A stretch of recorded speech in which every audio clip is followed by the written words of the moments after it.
हरे भरे खेतों वाला एक गांव था जहां शांति और सुकून का माहौल था।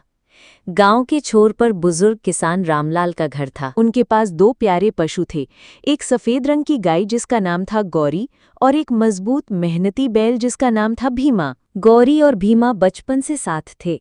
दोनों ने खेतों में साथ काम किया, धूप बारिश में एक दूसरे का सहारा बने और गांव के बच्चों के खेल का हिस्सा बने। रामलाल कहते थे, ये दोनों सिर्फ जानवर नहीं, मेरे परिवार के सदस्य हैं। समय बीतता गया। रामलाल बूढ़े हो गए और धीरे धीरे खेतों में काम कम होने लगा। अब ट्रैक्टर आ गए थे और बैलों की जरूरत कम हो गई थी।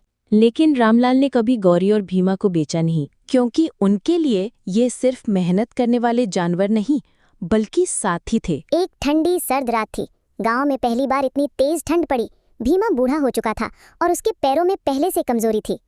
उठ नहीं पाया। रामलाल ने कोशिश की, गांव के वैद्य को बुलाया, लेकिन भीमा ने अपनी आखिरी सांस ले ली। गौरी जो सालों से भीमा के साथ रही थी उसके पास बैठी रही। वो ना कुछ खा रही थी ना पानी पी रही थी, बस बार बार भीमा को अपनी नाक से छूती और हल्की सी आवाज में रंभाती।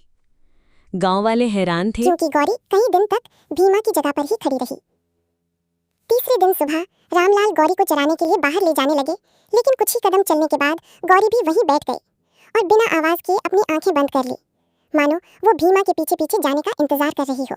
गांव में आज भी लोग कहते हैं, गाय और बैल सिर्फ खेतों के साथ ही नहीं होते, बल्कि एक दूसरे की आत्मा से जुड़े होते हैं।